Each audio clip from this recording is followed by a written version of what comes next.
So I think we're rocking and rolling. Happy Sunday afternoon, happy Sunday morning, beautiful community. We're going to be a small group because we're going to do a bit of personal development in a mad world. Mm. So let's try our hand at this beautiful community. You can hear me and see me, can't you? You can hear me and see me, can't you, beautiful community? See and hear. Okay.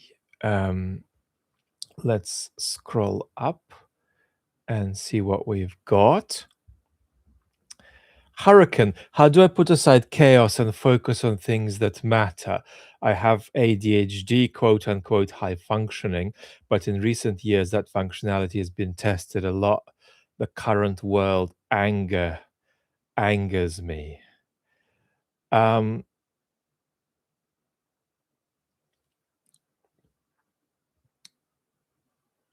well, it's very important that you understand your own ADHD well and don't ask things of yourself that you can't do and then beat yourself up for it.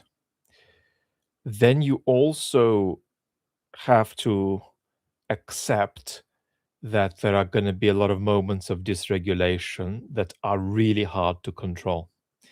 And so you have to understand that they're hard to control, not that you're stupid and can't do it, right? You don't have a psychological problem if you've got ADHD. You've got psychological challenges because you've got to manage a very different brain in a different body. So you have to give yourself the credit for that. And you've got to put in a lot of buffers in place, which protect you from the kind of exposure to the world that's going to trigger dysregulation. But putting in place buffers is itself something that could be difficult and unnatural to do. And so it's a dance in which you have to keep giving yourself a lot of credit for doing something really hard. I'm a big fan of often separating, if you're getting professional help, therapy from ADHD coaching, and I'm often an admirer of both approaches simultaneously. And of course, most people are not in a position to put themselves in a place where they can get both.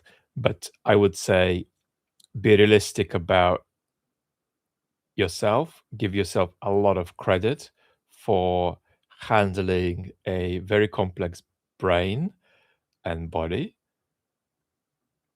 which also might give you lots of special advantages in life. And if you have those, focus on them and on the fact that it all comes to you as a package. Um, this is 2% of an answer. We'll be focusing on this a lot because, look, there have always been a lot of people with ADHD.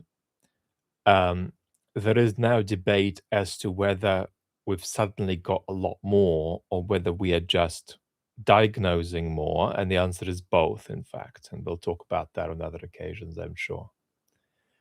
And of course, there are some societies where there are going to be higher ADHD rates, like Australia and the United States, for obvious historical reasons, like what kind of people would have made the trip, right? Think about that.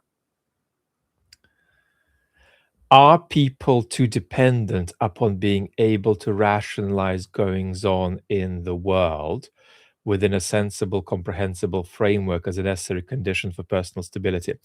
I think there is two things there. One is personal stability, but another is self-esteem. A lot of people, for self-esteem purposes, would like to think they can explain everything. That's why people who can explain things very simply, like Professor Jiang, the new internet superhero, appeal to people because they speak directly to people's self-esteem. Oh, I need to only do 2 + 2 = 4, and then I understand China, you know? So that's very, very appealing. I think everybody needs to be able to contain the world, right? In other words, when you look around yourself, you don't want to have a feeling that you try to go like this and it all falls through your fingers because it's all too complex and overwhelming. But what it's very important to understand is that it is possible to contain things without understanding them. It is possible to contain things while feeling uncertainty about exactly what they are and where they're going. And we tend to struggle a bit more with that, and the internet makes us struggle a bit more with that. And then some of a minority of us, a bigger minority than ADHD folks, autistic folks, right? Some autistic folks are going to struggle more with dealing with a world they can't understand. And they might be under greater pressure because of their brains to need to understand something before they can chill out about it. So, Vlad, with the health challenges you face, um, what approaches and techniques do you use to continue to grow? Um, for me, growth is instinctual and organic, and it doesn't go together with techniques. Um, it's very important that the very way I make contact with things that I love necessarily causes growth in me. The very way I engage with politics, the very way I engage with philosophy causes growth in me, which is why there is so much suffering in my life because I'm so sick. I can't stand up. I can only work an hour or two a day, sometimes 3 hours, sometimes zero, sometimes four, sometimes zero. Um, but there's also immense happiness in my life. And a lot of why there is immense happiness in my life is because I can't make contact with anything that really matters to me without growing. And so it needs to be a separate conversation how you do that. I don't believe in hacks. I don't believe in techniques. I believe in cultivation of habits, often unconscious ones, which put you in a position to come away richer from every exchange you have with stuff that's meaningful to you. And we're going to talk about that. That's very, very, very important. On a much more superficial note, because I think this will take too long a time to explain, but we will talk about it. Um, I often make sure that even though my time is really, really, really limited, that I insist on moments of exposure to things of great depth, even if they're brief. So, for instance, I woke up today. It's 11:20 a.m. I've already had some systematic rest and meditation and oxygen and breathing techniques. Um, I've spent 5 minutes in the wheelchair. And I thought I'm going to do this live, and hopefully, I can spend an hour, maybe an hour and a half later, working on the main channel video, and then the rest of my day might be might be a crash. But I made sure that I inserted 15 minutes of contact with Bach first thing in the morning. Um, and that can take different forms. It can just take thinking about a score. It can take looking at a score. It can take listening, obviously, to a performance. Um, and that um, is about converting um, the sense that there is something beautiful in the world with giving us into giving us of the possibility to actually touch it, to actually access it. And that moment of access, that moment of contact with something that means a lot to you, is very, very important, even if brief. Advice for people who might attempt to become baby intellectuals. Um, you don't know what shape you're going to take as a public intellectual until you try it.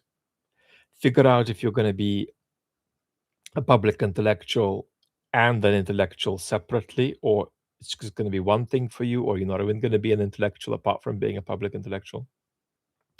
Have a visceral and ongoing conversation about trust with your audience. Um, make sure that you're not going to be algorithmically lost. So if you are a public intellectual wannabe, you will get lost algorithmically 9 times out of 10. So what are you going to do to put yourself in that 1 out of 10? What are you going to do? How are you going to do it?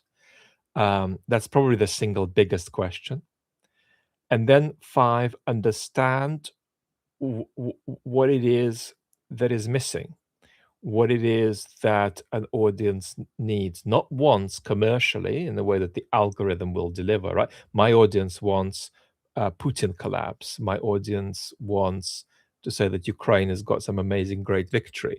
My audience wants to know that Trump is about to, keel over tomorrow. My audience wants to think that democracy is going to overwhelm authoritarianism everywhere in the world tomorrow. Uh, so be clear about what your audience needs and what they need that they can articulate in their better moments, but forget in their lesser moments when they are caught up in an Instagram scroll, for instance. There is much more. Here's that's a little bit. Any tips on um, improving one's confidence? I have ADHD and a rejection sensitivity dysphoria, Piotr says. So you're going to have rejection sensitivity dysphoria if you've got ADHD a great deal of the time, if you've got autism, or if you've got ADHD a great deal of the time. Now, there are a lot of tips, but here is one of the most important ones. You might not be able to stop feeling awful when you feel like the world's rejected you. But what you want to do is stop that feeling from informing your deeper grounded sense of who you are so that you can recalibrate. So there's a difference between feeling really, really, really awful and that epistemically shaping your sense of what you are, right? You're a school teacher, you are told something that just feels and overwhelms you, and you feel, oh my God, I'm useless, I can't do anything, I might as well just not do anything at all. So accept feeling awful like that, accept having awful thoughts like that, but be clear that they don't have to convert into your self-image. Right.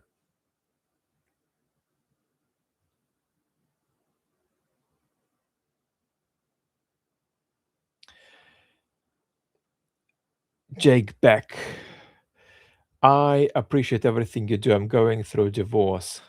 How do I grow in this situation? Depends on whether there are kids. I'm throwing myself at various random hobbies. Depends on whether there are kids. Depends how old you are. Depends on what financial situation you're in.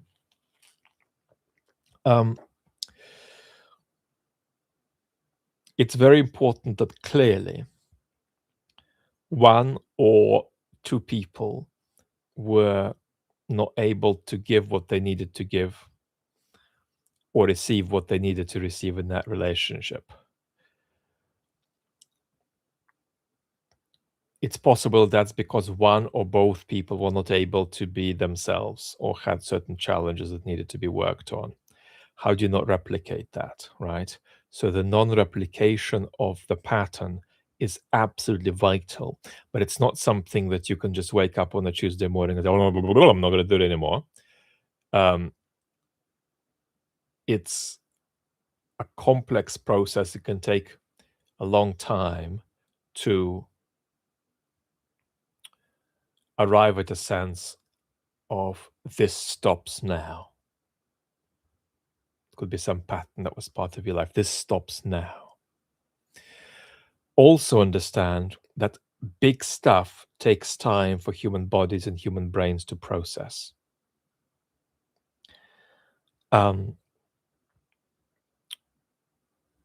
And a good number of months is 18 when one's talking about stabilizing oneself into being able to respond to the world with more freedom, less burdened by the trauma one's been through, the grief one's been through. Also, grief is a process in time, and there is good grief and bad grief, and good grief is a form of being engaged with the world. And then last bit of advice, as far as is reasonable under the circumstances, which I don't know, be generous to the other party. Right? If there are kids involved, be generous to the other party in connection with the kids.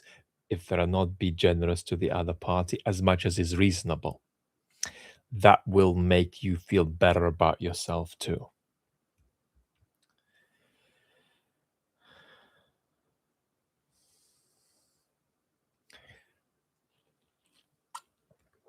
Chapulis is saying, feeling crazy, lost, happy to grow for its intrinsic value.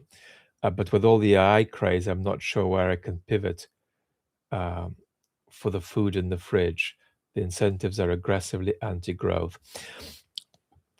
Well, one of the problems we've got is that a lot of our growth industry is anti growth, and that confuses poor, innocent, ordinary folks who have to consume it and then make sense of it.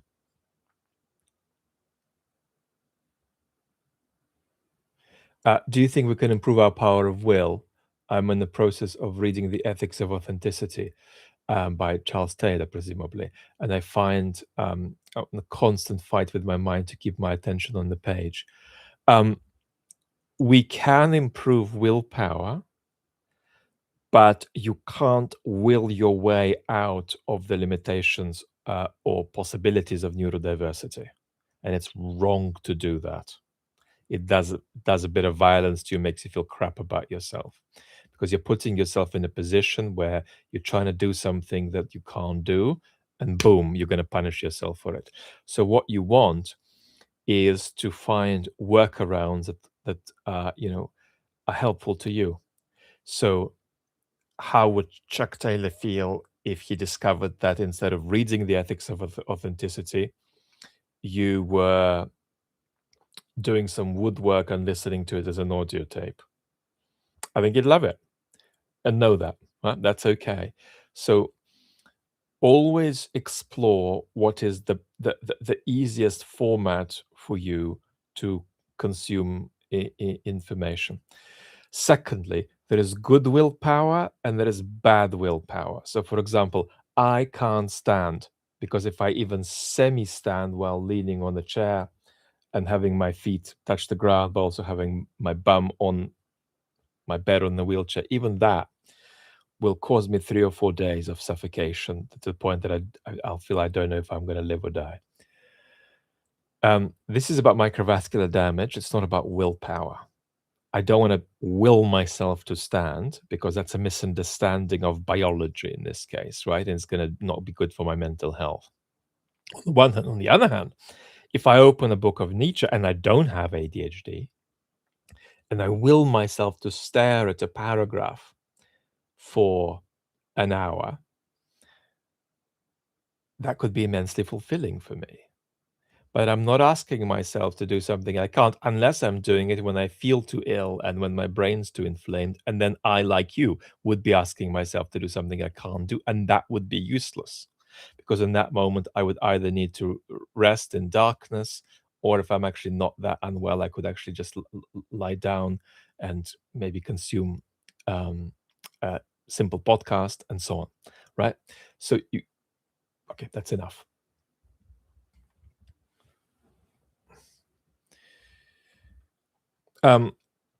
Do we need a shift in how we value ourselves if career achievement is largely made redundant by AI?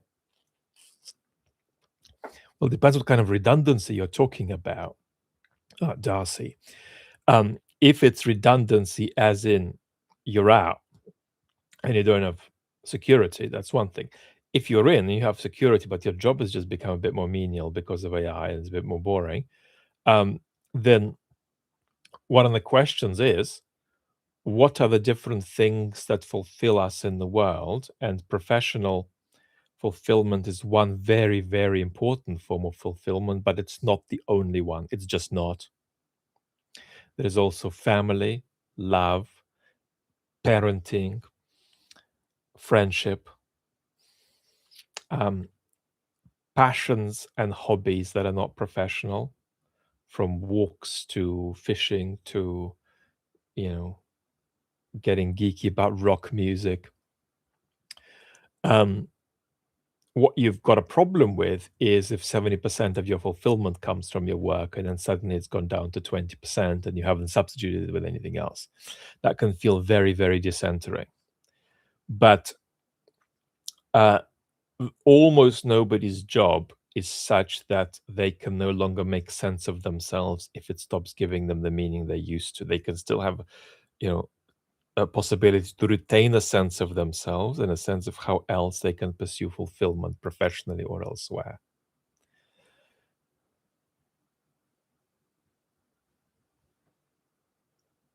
Let's have a look at what there is going on.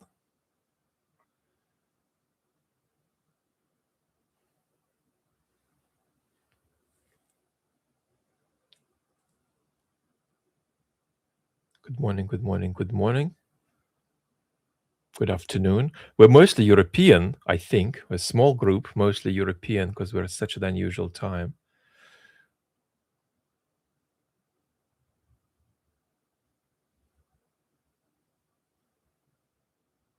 Greg, I'm an ADHD. What can Vlad say about metacognitive effects with ADHD? I feel like epistemics are too dependent on the whims of the day. Yeah, if that's a lot the case for you, then understand that certain things are only going to be possible in certain states, and you don't push that. And that's part of the complexity and the difficulty and the magic of being in the world for you. It's very important that you don't push yourself to control things you can't control. It's very important that you give yourself credit for what you can do in the best moments of you doing that thing. And that could be only 1 in 5 times that you encounter that thing. That's okay too, right? There's a lot of people who can't do certain things at all that they love doing. Having said all of this, of course, it's important to keep working on self regulation, whether that means medication, diet, focusing on, whatever biological dimensions you have discovered about your ADHD, like mast cell activation issues. Sleep is absolutely huge. So absolutely, you do put yourself in a place to be as least volatile in your capacity to process the world. But whatever volatility you're stuck with, it's about dancing and trying to accept it. Doesn't mean you have to like it, but it's a kind of a dance where you try to, as much as possible, balance, maybe acceptance with a desire to not want to accept, and um, play with that.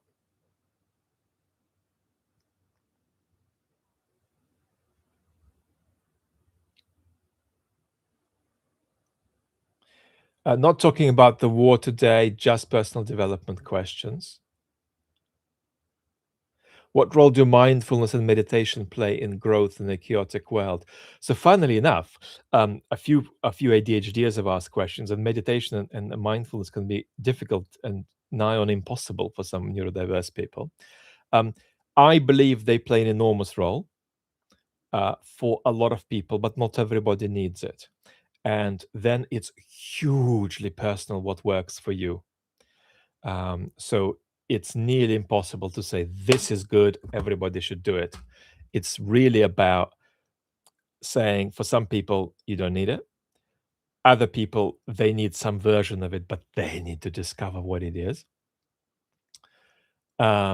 And then weigh it up, not in some mathematical way, but just in the sense of what helps you most against other things you could be doing, like going for walks, for example. Um, Now, then there is then the possibility to go really, really deep into mindfulness and meditation.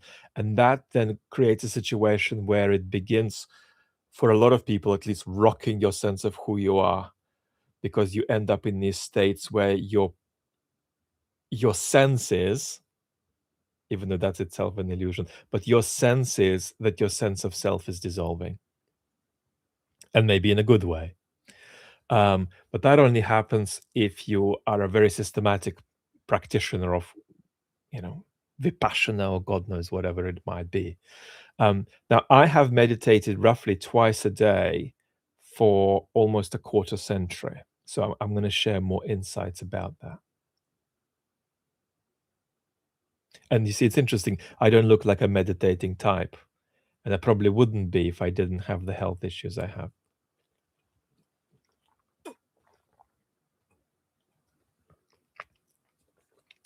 Vlad, you often say that you've got 2 hours to work each day. Do you sometimes have to force yourself to work during this time, or does that come naturally?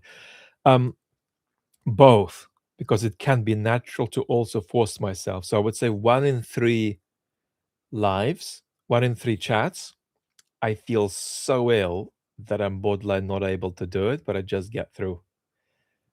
I feel so ill, probably every third chat, that I barely know where I am. But you have no idea about it because I've got a quarter century of experience of dealing with operating while feeling sick. And then, you know, there might be some days where I can't do it at all. There might be other days where I can do it plus 2 or 3 other things, small things. So it's it's complex, but yes, one must never underestimate the uh, violence of what people with myalgic encephalomyelitis and long COVID microvascular damage go through.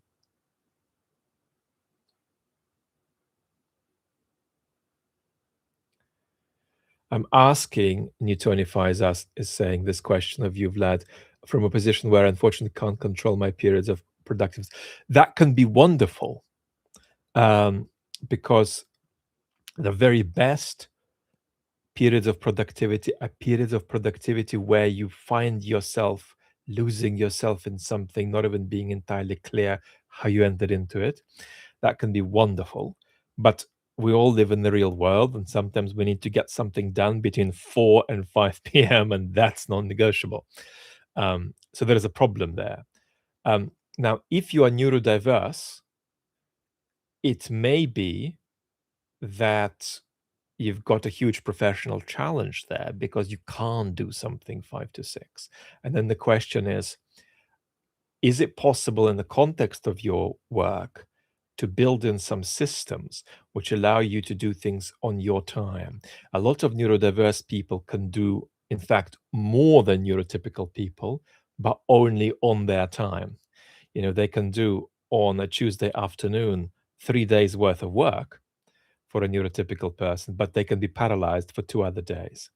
Now, that's not extreme, in fact, it's quite realistic, but it's extreme in the context of what employment asks of us. And that's why not everywhere, because it's often impossible, but in bits of employment where it is possible, it's very important that we insist that people go out of their way to accommodate neurodiverse people like this. So I think that if you're complaining that um, you want to be more on demand in the way you enter productive states, then the question would be um, not to force yourself into that state, but to work on um, what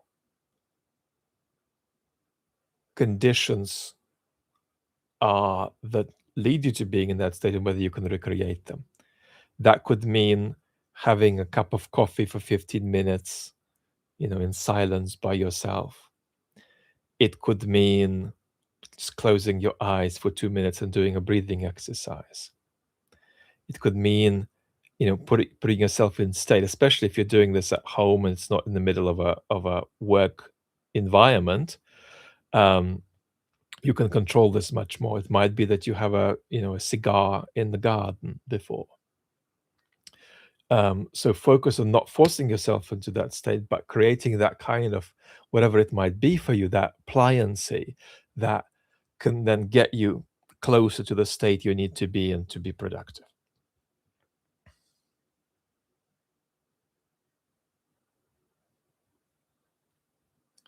Den Kim and Vlad, I'm about to become homeless. It feels like life is over for me.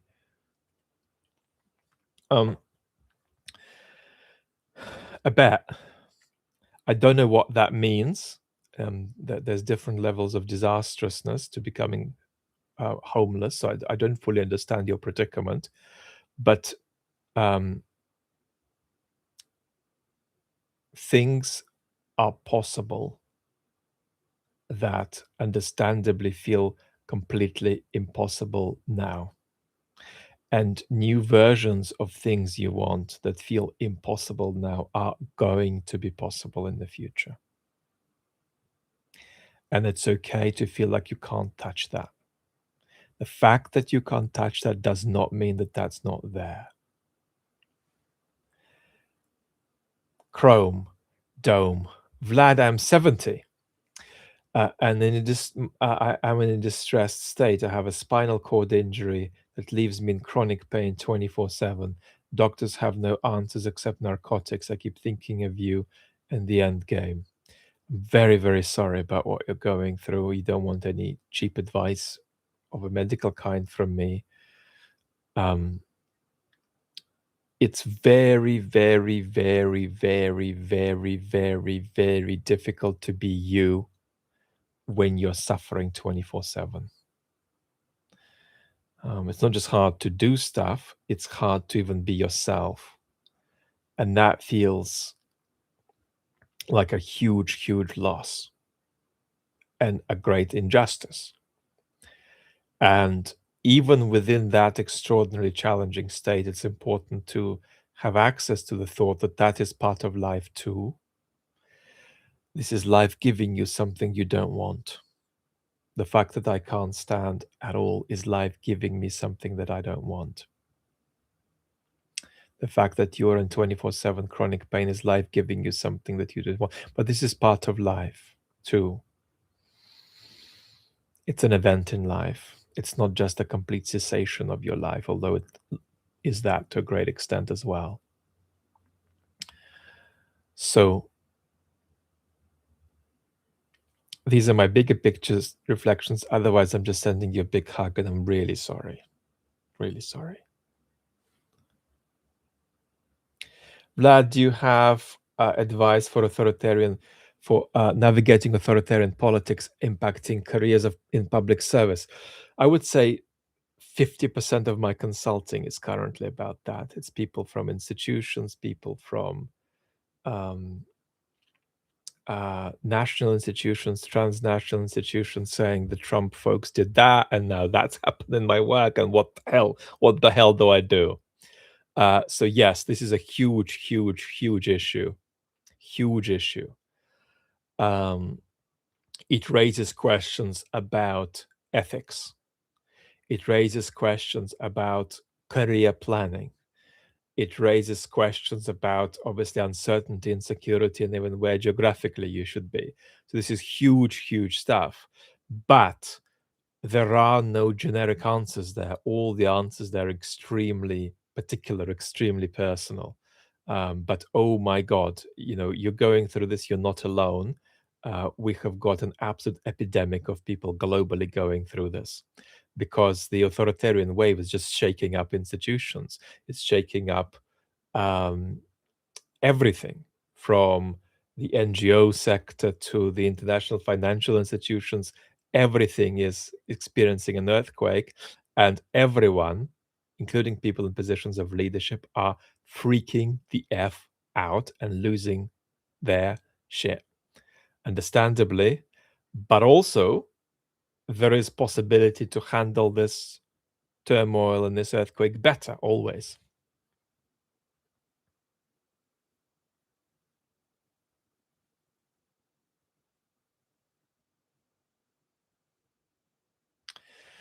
Um, Darcy Woodbridge is asking me, does high IQ stave off cognitive decline? That's too scientific a question for me. Um, I have the impression that that people with high IQ retain lucidity far into older age. Look, I can't talk about the science of that. I'm afraid it'll be outside of my qualifications. What I can say is that I'm not a big fan of IQ. I mean, very few of the most intelligent people of all time have had really high IQs, and a lot of people with an IQ of 150 are as dumb as a rock. Um, so, except for like being able to do some tasks, but some of these tasks look like a calculator could do them, so they're not interesting. Could maybe earn you some money, but maybe not even that. So we've got to not over romanticize IQ because it's a very, very limited measure of intelligence. It virtually measures none of the things that we were interested in. Even in the sciences, I think high IQ is not necessarily all of that. Um, so, but do I see a lot of, you know, musicians? Do I see a lot of philosophers being able, artists, um, um, scientists being able to speak lucidly if they're very lucky with their biology at 90? Yeah, it's interesting.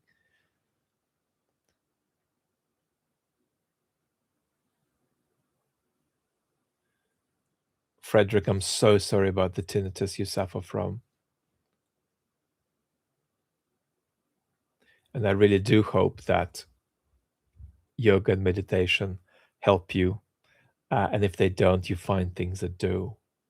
Greg, what's your favorite music? Well, um, it's a bit like asking whether one's in favor of the universe when you ask questions like, do you like Bach or Mozart or Schubert or Beethoven or Haydn in classical music? The answer is they're all part of a tradition for me. And then almost always the pieces I love the most are the pieces that I rate the most, but there are very, very few exceptions where there's a slight disjunction there.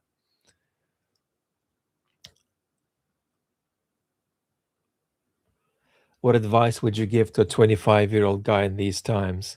Ross is asking. Um, if you're neurodiverse, for goodness sake, find out and get on top of it. If you need therapy, for goodness sake, get into therapy. If you can't afford it, make something happen because it can be so transformational and sort of freeing you up to do what you need to do. Um, if you're 25, understand that that's young and you can experiment till if you're male, right, till you're 35, even older, to discover where you need to be professionally. That's okay. Um, you don't want to indulge immaturity, but also you do live in a culture where a 45-year-old male today is the equivalent of a 25-year-old male, maybe 27-year-old male in 1975. So we live in a pretty infantilized culture. Understand that, and that's not easy. Um,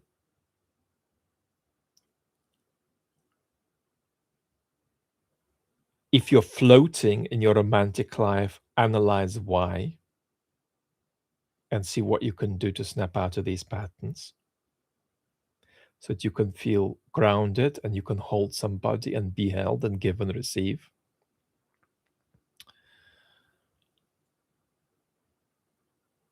Sort out your relationship with your family, whether it's beautiful or toxic, whatever it is, get on top of it.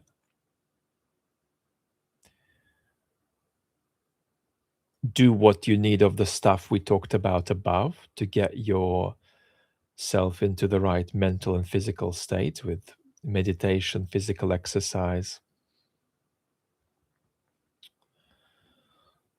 Don't underestimate how important it is to a fulfilling life to spend enough time with things you really love, from horses to rocks, whatever it is for you, um, and etc. Hi, Vlad. Um,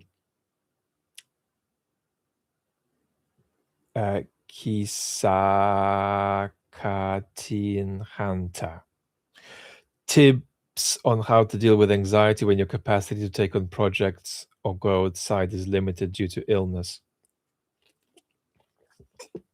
type 1 diabetes, and ADHD. Um, it's important to communicate clearly and viscerally in your professional environment and in your personal environment about what you can and can't do sustainably.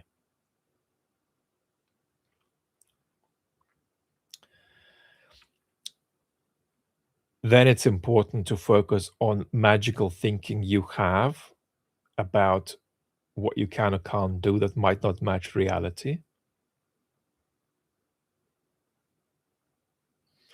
And be gentle on yourself when you want to make yourself do things you can't do, and be gentle on the part of yourself that tells you off for um,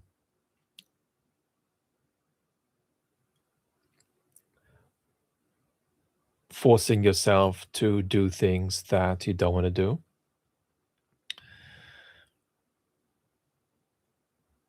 Explore. It's never a fixed question what you can or can't do, even if there's a fixed physical limit. Obviously, all the things we've said above about getting your ADHD under control is hugely important. Um,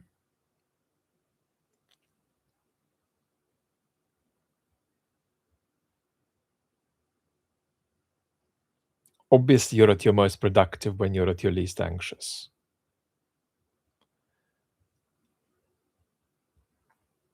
Um, and you need both buffers, but also a sense of where your cup is just too full, and then everything sort of melts down. And you have to stop a couple of degrees short of the cup getting full and spilling over. This is complex. This is a dance. My single biggest advice is give yourself a heck of a lot of credit when you manage this well. It's not nothing to manage this well. It's a human achievement. Ross is asking me about psychedelics. I was just saying to a friend yesterday that I'm sometimes in my consulting asked about psychedelics. Um, a friend of mine is a sociologist who studies psychedelic experience. Um, I am just not an expert in it to say anything interesting, and there's a risk I'll get some things wrong. Joao Rufostino, I'm 20. You're still little, very small. Struggling with depression. I'm so sorry. It's painful because I greatly wish to develop intellectually and produce work. I'm unable to relate to my symptom, and I am mired in the desires of others. Okay. Um, this is really hard, and you're small. So lots of things feel impossible that are going to feel more possible when you're 25 and 30. Um, of course, you need to understand how far what you're dealing with is fundamentally biologic or fundamentally reactive. Fundamentally something you tackle via biologic interventions with your doctors, or fundamentally something you tackle via um, lifestyle, practical, psychological approaches. Um, the bit in the middle is how you're affected by things like sleep, diet, alcohol, and so on.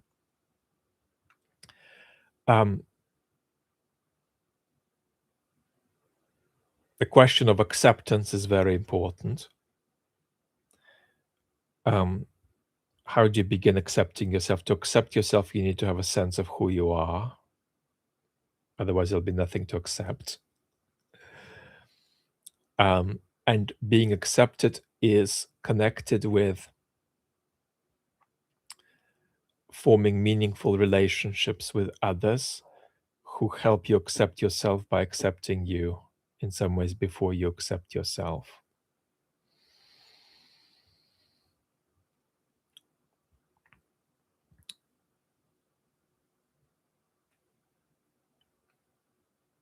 It's very, very difficult to think about your question without thinking of therapy, basically, as being something that really stands before anything useful that I can say. Um, so that's my thought. Is that accessible to you? Finding good therapy is often tricky because you don't immediately match with the first therapist you encounter. It could be a second or a third.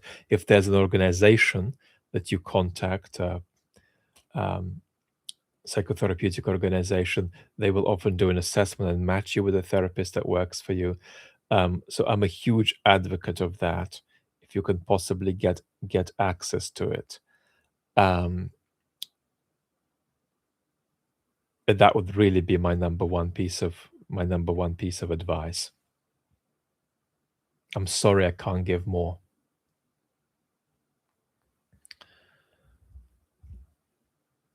Listening and cooking breakfast.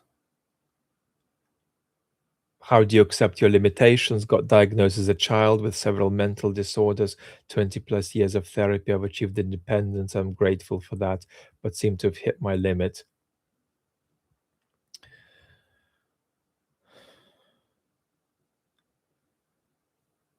Accepting your limitations is a dance between acceptance and refusal to accept. And the acceptance that there is such a thing as life giving you something you didn't ask for.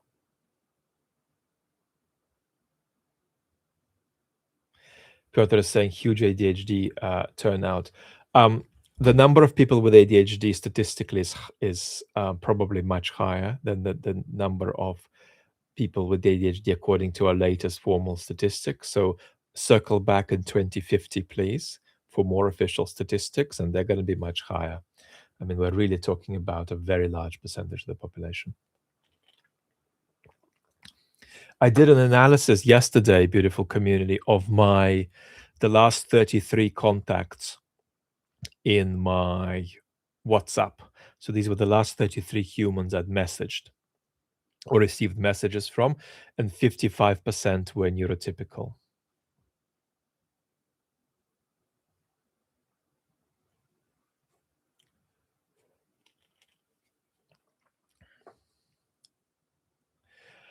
Technologic saying I went on a foot journey yesterday. It gave me great joy. There's a wonderful book by Werner Herzog, um, called "Of Walking in Ice," when he went to see his sick friend, Lotte Eisner, the film historian. He walked from Munich to Paris in about 1971 or something like that. There is a video on the chat channel that you can find a bit about this called "Why I Can't Walk." It's quite an ironic video because when I made it, I could walk. I just couldn't go for walks, but I could walk. And now I can't. But "Why I Love Walking and Can't Walk" or something like that is the title of that video. It's one of the most beautiful videos on the chat channel.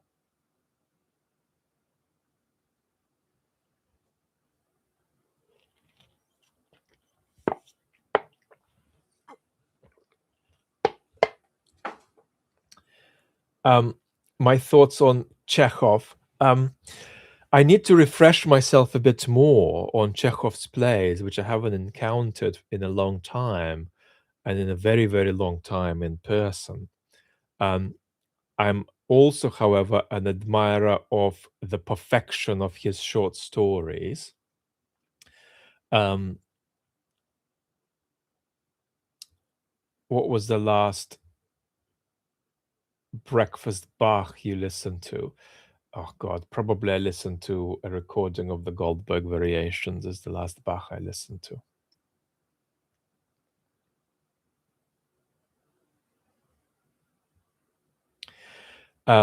Advice, those struggling with career in the age of AI. Um, I'm struggling with motivation after constantly hearing my job will be replaced in just a few years.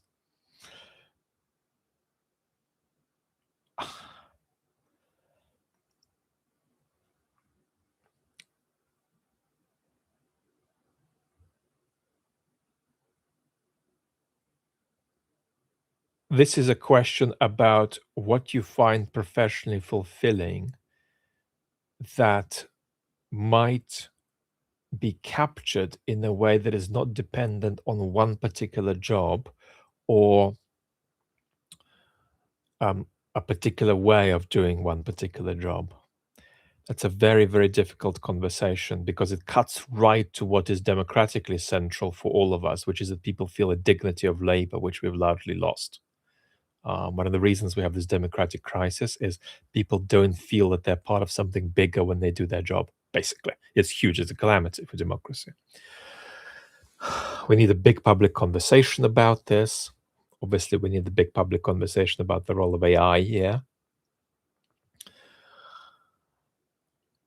But the question is, what is it that you find fulfilling that is also financially sustainable that can capture m- more than one thing that you can do professionally? But look, living with uncertainty is just really, really difficult.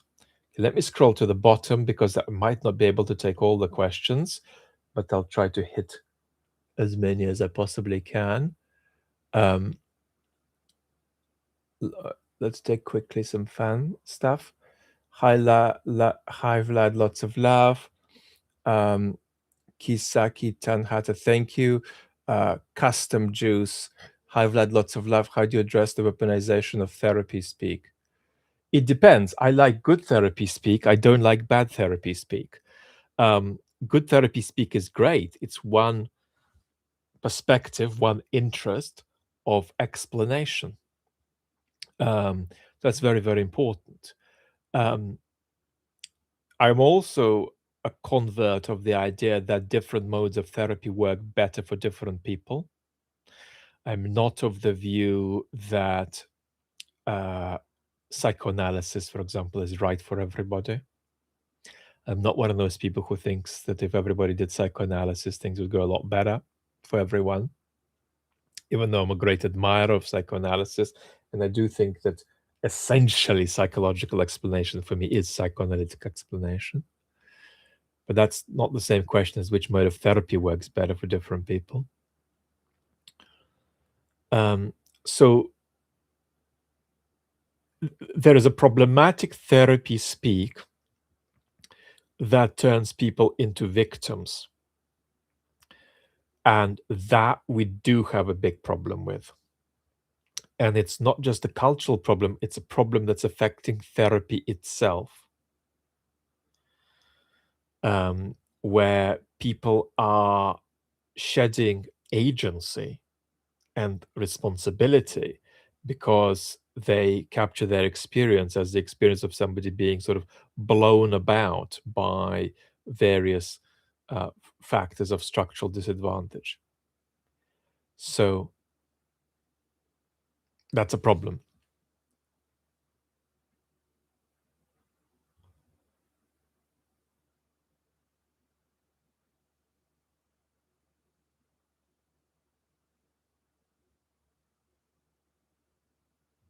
Learning a new skill is something I focus on. And for the neurotypical, neurodiverse people, we've mentioned a few ideas earlier, but for the neurodiverse people, um, proximity to an ongoing, often embodied hobby is hugely, hugely important. Hugely, hugely important for a sense of sanity.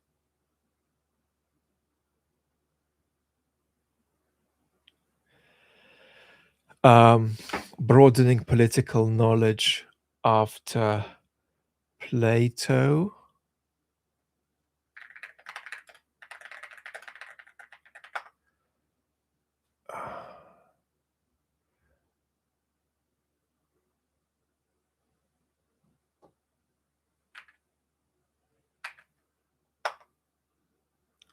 Alan Ryan's book, my old teacher at Oxford, is wonderful, and that's a good way to get going.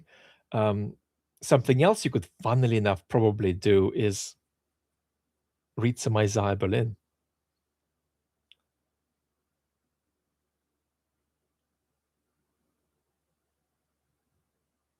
tips for guarding the precious resources of attention focused in this information media environment that's engineered to aggressively capture and redirect people's attention by any means. A lot of tips.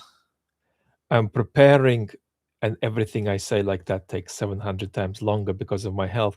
I'm preparing a workshop on that that will be announced hopefully before the summer.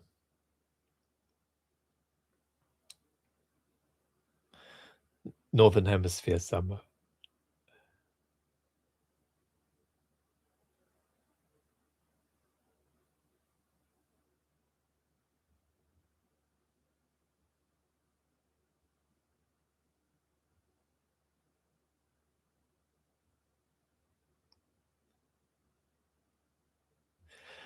Keith, you used the word cultivation for personal growth, which I think is underappreciated. We all have different talents, skills, habits, and interests. Explain more on cultivation, even unconsciously.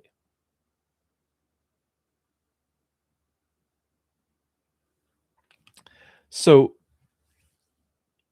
let's take an example from a particular craft, academic philosophy. One of the philosophers out there that I think is absolutely wonderful is a philosopher called Miranda Fricker. Now, Miranda was um, for her doctorate work um,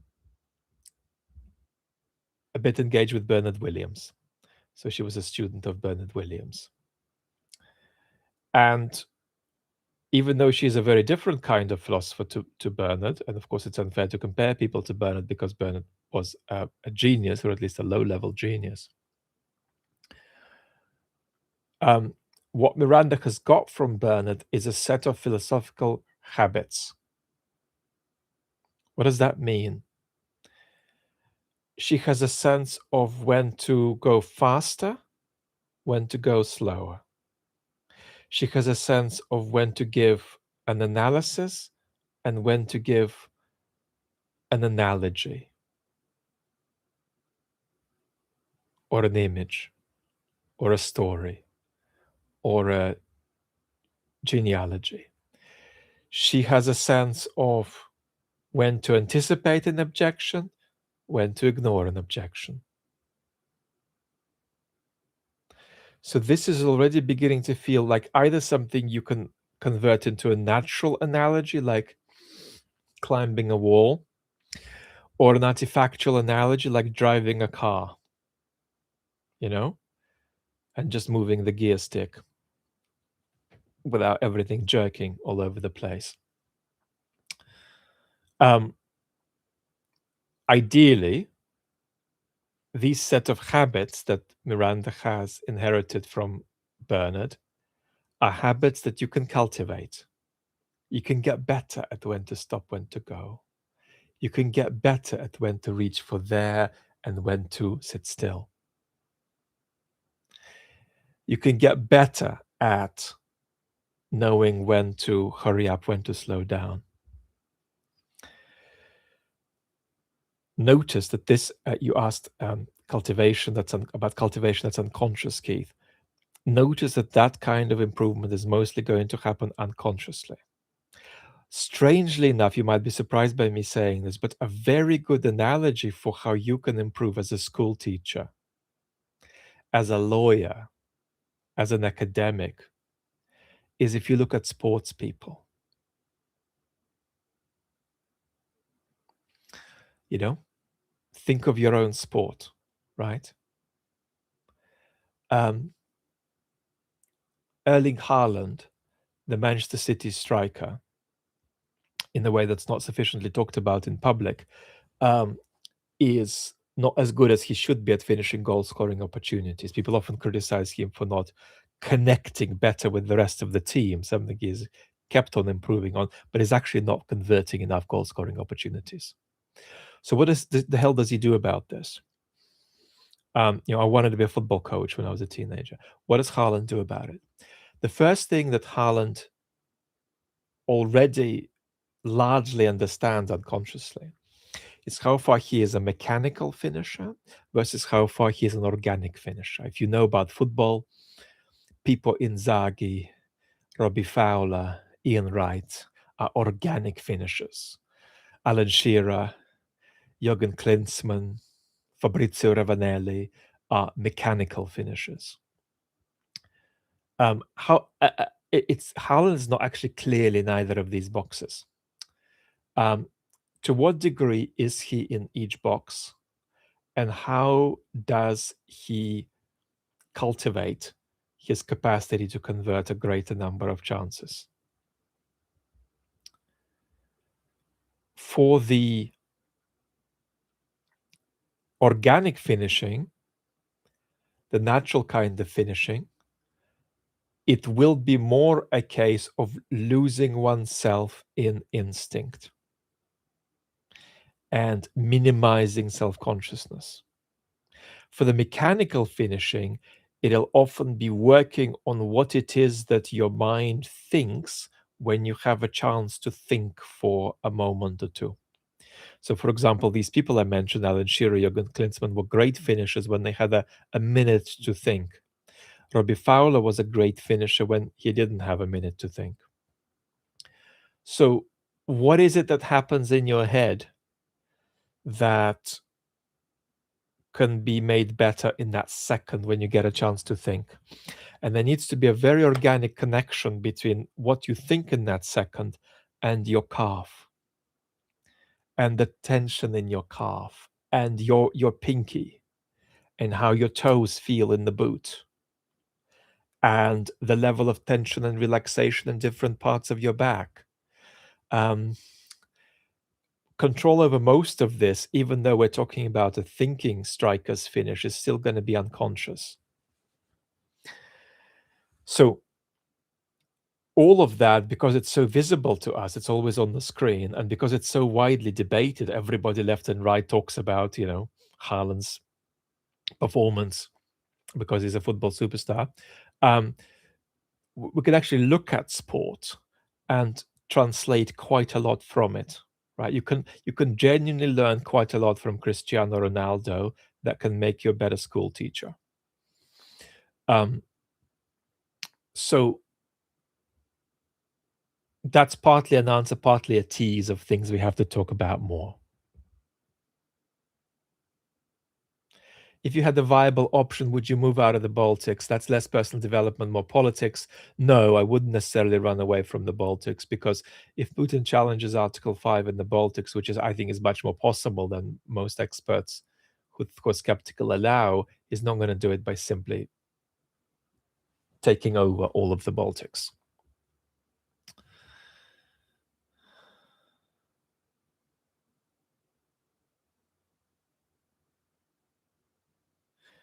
Andre says, I didn't know you had such knowledge of football. Yeah, so if somebody put a gun to my head and said, Vlad, start from scratch and grow the biggest YouTube channel you possibly can, I'd start on the football. That'll be the easiest way for me to grow. It's just that that's not my contribution. It's not what I want to give to the culture. But yeah. By the way, I still fancy in the Premier League context, I still fancy Arsenal. So because of my health, I never watch football anymore.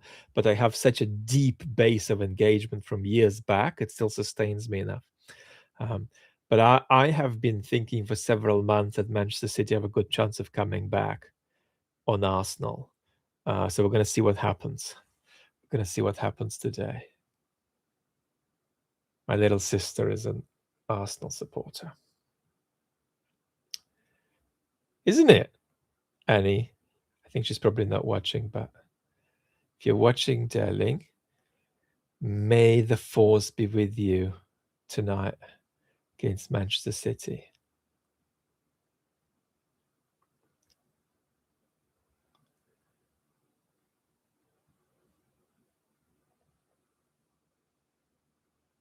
Okay. Wow, we've done an hour. Let's take a few more.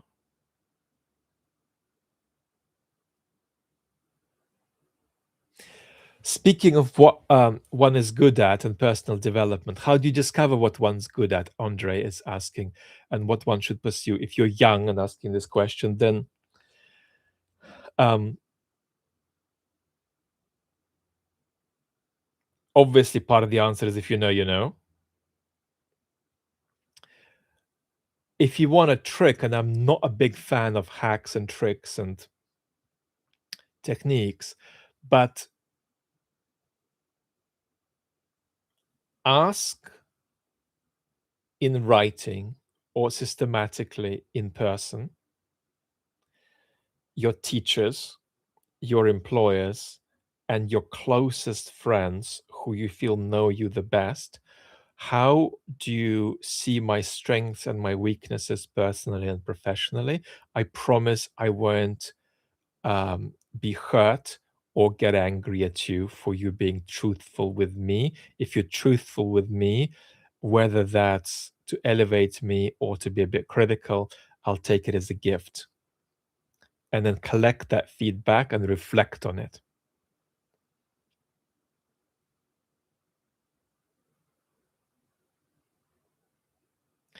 I know you don't subscribe to stoicism, but to me, you're very stoic in dealing with what you have to deal with. Size TV is saying. There's a lot that's wonderful that we can take from Stoicism. I mean, there are just some challenges with it. And one of the challenges with Stoicism is that it needs an account of the human good that is independent of whether you have access or lose access to that good. In other words, you can't say that the things that are humanly good are the things that I have access to, and whatever I've lost access to can't be part of the good anyway. You can't say that. Otherwise, you're denying the tragic element in life. And so then your toughness becomes evasion and repression rather than acceptance. So that's the problem. Uh, Stoic accounts of life run the risk of under describing what it means to um, have various goods in your life independently of whether you have access to them or not. You can't evaluate these goods on the basis of whether you have access to them or not.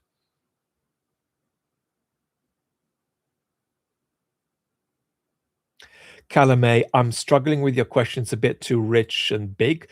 Do you have any advice for interpreting messages, events through different lenses to build a dialectic understanding? I'll try, but it's going to be a bit of a lame answer. Find out what modes of explanation are relevant and not relevant to a particular case, right? And build them, right? So, why did Putin invade Ukraine? Obviously, you need some political explanation there, right? To do with human beings acting mediated by institutions. Well, there are different kinds of political explanations. What do you reach for?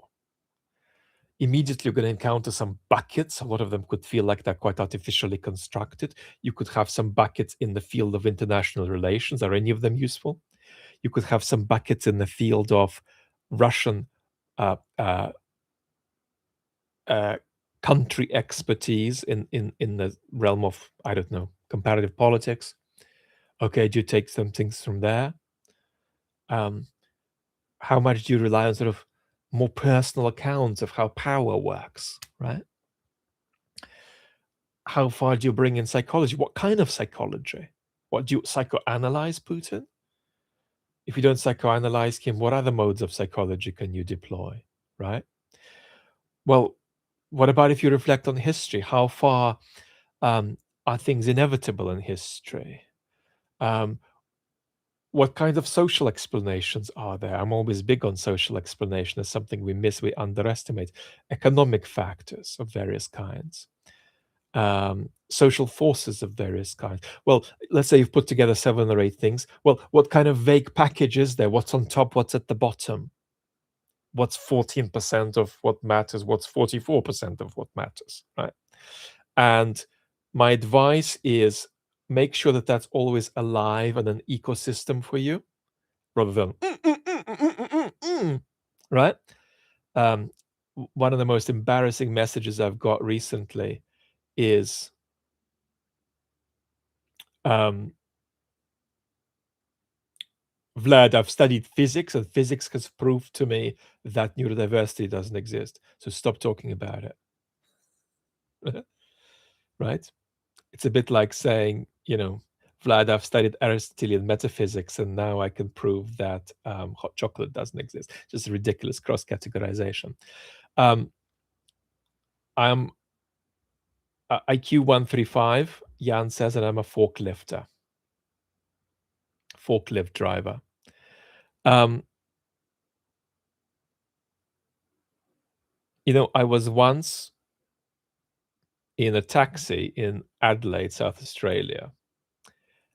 This was almost 20 years ago. This was just when I was beginning to speak after not speaking for a year or two after first getting ME. And I arrived at my destination. It was like a 10-minute trip. And the taxi driver turned off the engine. And we spoke for 45 minutes because it turned out he had read every book by Nietzsche and every biography of Nietzsche in English and every major bit of secondary literature on Nietzsche in English.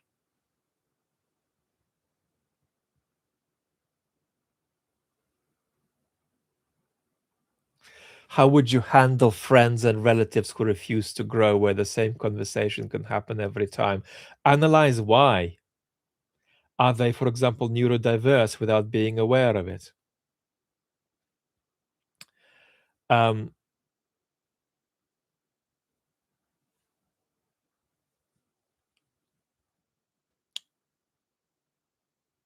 Probably not, but there'd be other explanations. Analyze why, analyze if you can help them in some way, but then the most important thing is make sure they don't stop you from growing, right? That's what matters. Hi, Vlad. Have you listened to Pollini's Chopin Etudes? Uh, yes, of course. Maybe I've taken it down. There's even a video about Pollini on the main channel. Maurizio Pollini had a stylistic breakdown um, sometime in the 80s. And he began playing with a kind of a Google Earth distance relative to how he played earlier. Um, a lot of people are very critical of Pollini's Chopin. I'm not one of them, actually. But the greatest recording, obviously, of the Chopin Etude is by Alfred Cortot from around 1930. Um, don't mix that up with the recordings from other periods by Cortot. Cortot was not at his best in the 1950s, but in the late 20s and in the early to mid 30s, he was at his best.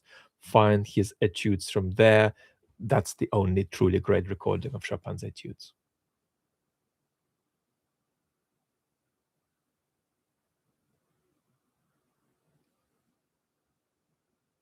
Raphael, great question. Hero's Journey novel. I'm not sure I have an answer. I might think about it. You could try me again in the future.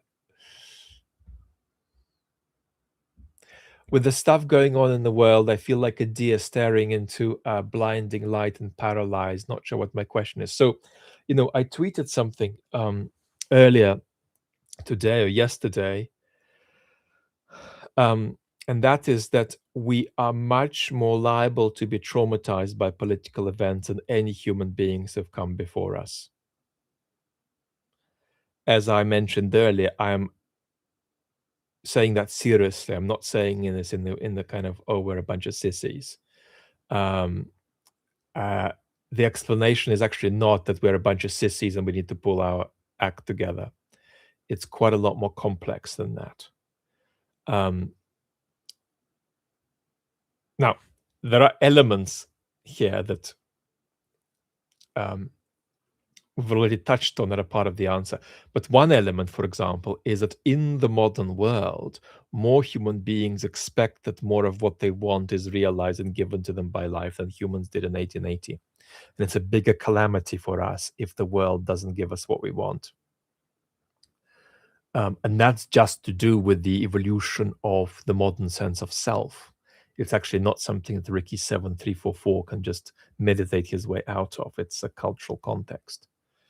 So we'll talk about all of that more, and it's a great question. But it is very much, I hate to use this word that a lot of people use online, multifactorial. But it's multifactorial. It's multifactorial. But today we had a question about what the hell do you do if you're in institutions that are crumbling and you work in these institutions or even in a leadership position in these institutions. And I said, well, we deal with a lot of that in my consulting. But I think that a lot of people could find themselves working for an institution that's crumbling and experience that as though they are in a city in the Second World War with bombs falling on their heads with the same level of trauma. Why? Why? What's different? And that's a question that requires very complex answers, and the answer is actually a lot more complex than we're a bunch of sissies. And that's an important topic of conversation for us for the future. All right, you know what? We're going to go more. We're going to go 15 more minutes till 1 hour 30.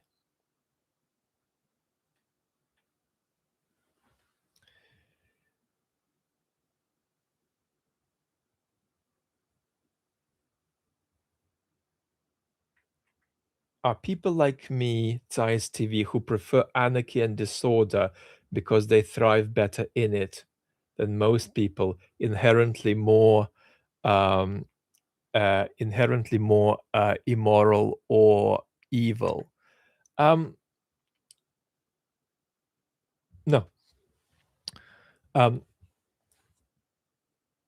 For example, all of our talk above of neurodiversity, there are some things that neurotypical people will cope with better than neurodiverse people on average. There are some things neurodiverse people will cope with better than neurotypical people, right? What I think you do then run into as an ethical issue is not that you cope with the chaotic world better, but if you wish for the world to be even more chaotic. And there I have a personal disposition, which because I love human beings so much. I love human beings so much because it's easy to love us when we are stupid and reckless and violent. But that's my disposition. It doesn't have to be your disposition. So is it right for some people to sort of say, you know what?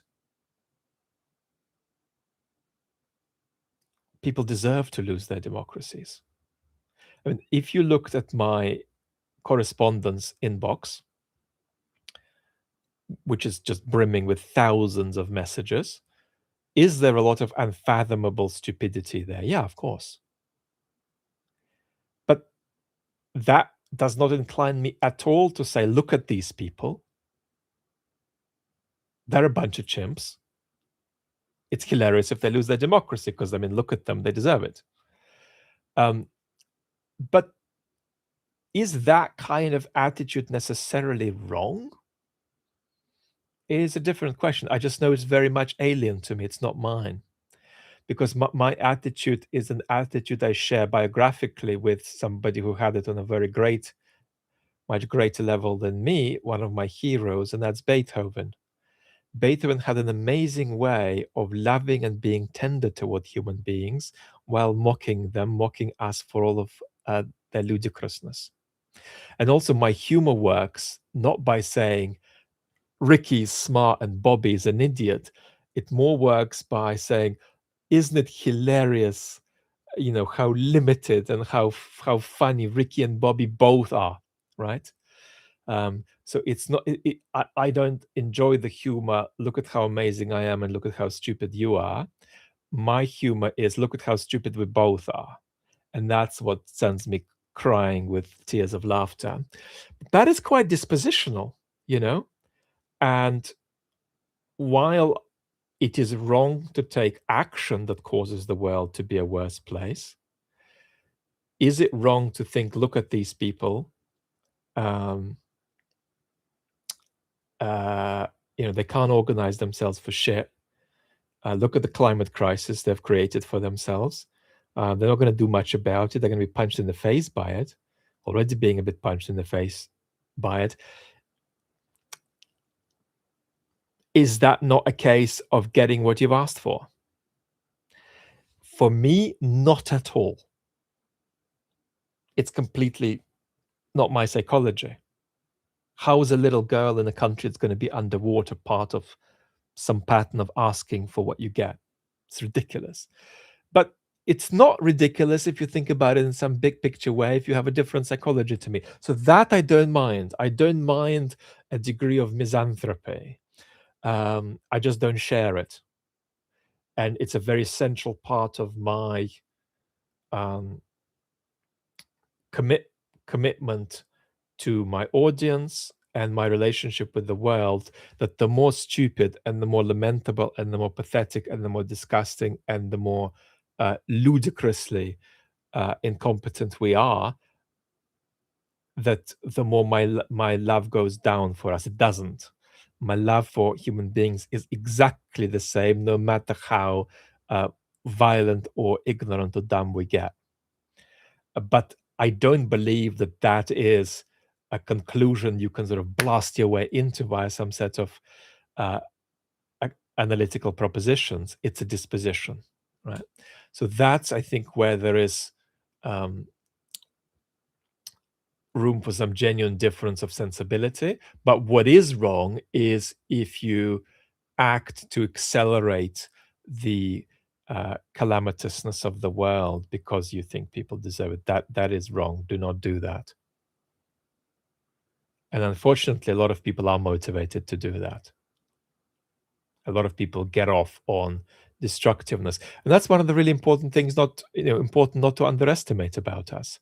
A lot of human beings get off on making things worse.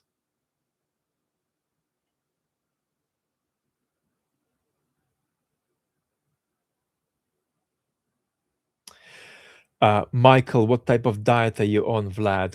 This is a terribly personal question, not in the sense that it's emotionally personal, but in the sense that it has no bearing on what's relevant to other people.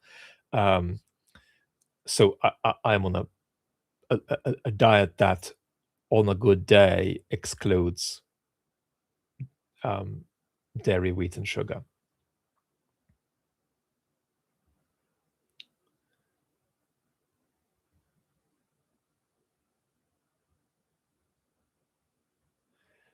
Uh, Tom Ben says, "Hey Vlad, just checking to post to check if uh, uh, to check that I've joined your channel uh, because I don't have any indication that I have. I don't know how to check that, to be honest. Um, but you definitely ought to be able to unsubscribe, not unsubscribe, but unjoin if you joined, or check if you're joined. There's no way that you can't check that out online. Um,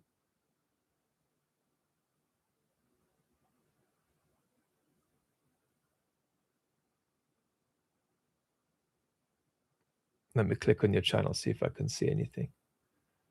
Um, I can't see it from this end right now, but that's because I'm clicking on you in the live chat. So I'm sorry I can't clarify that for you, but there's no way that should not be clarifiable on your end. Sorry if I'm also tech illiterate.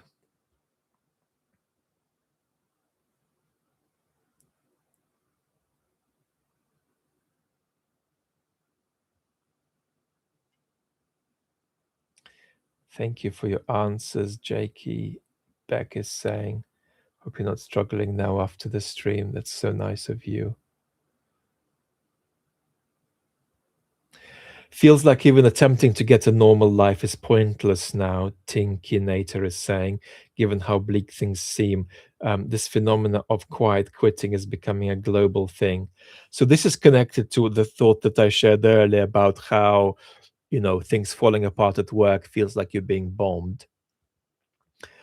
Um, Look, I think that basically most people are freaking out about our political world because it's out of sync with the expectations that have been established in the recent past.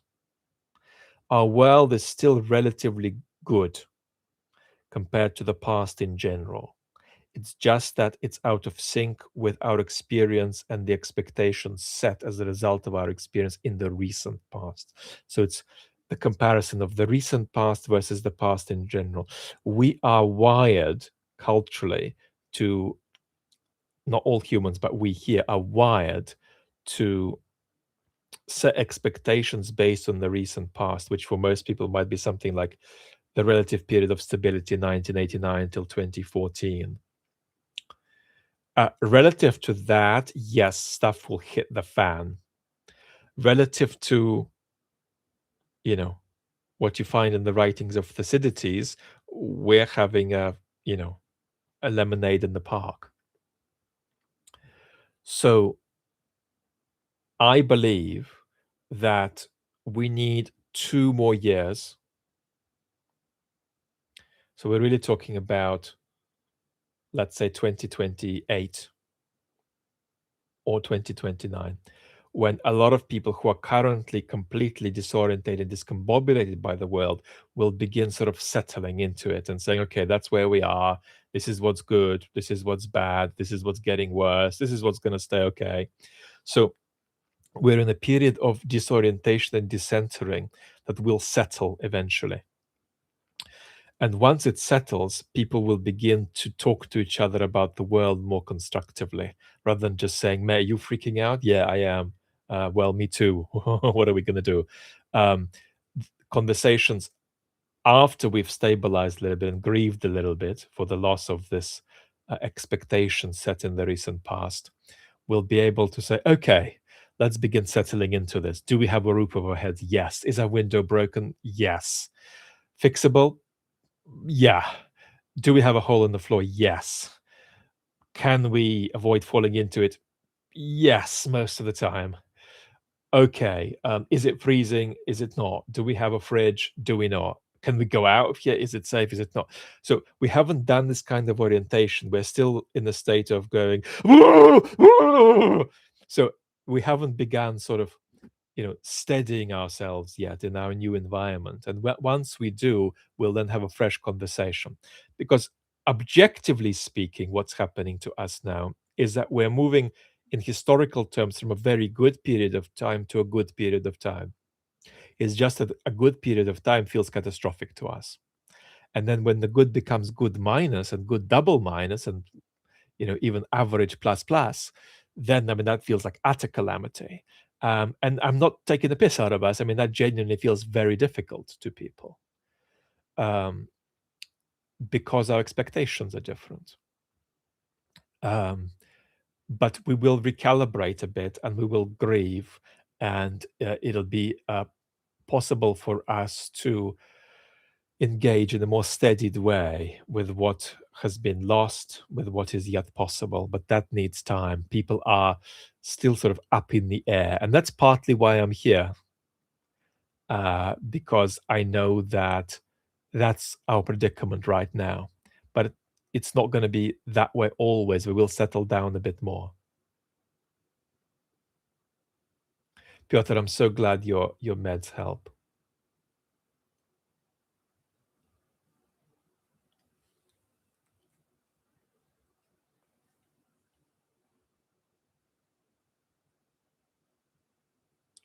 Thomas, Vlad, how does someone with ADHD and a poorly developed sense of self cultivate a stable sense of self in a world full of distractions where emotional needs are often judged to be a problem?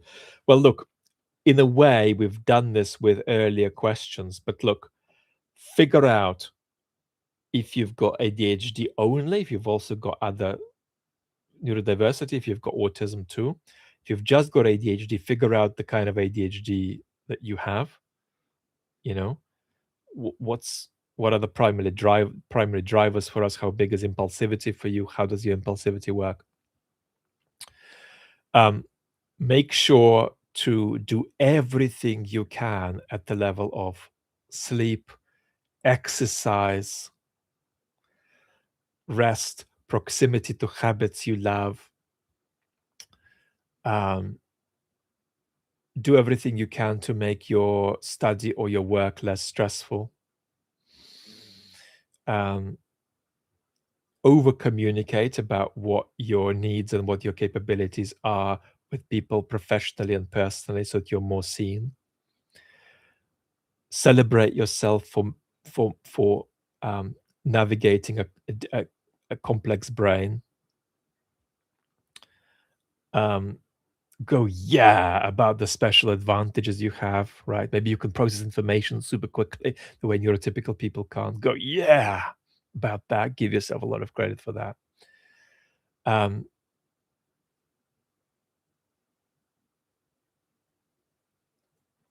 A huge question for neurodiverse people is, where is me and where is my neurodiversity? Because you're asking, I've got a poorly developed sense of self.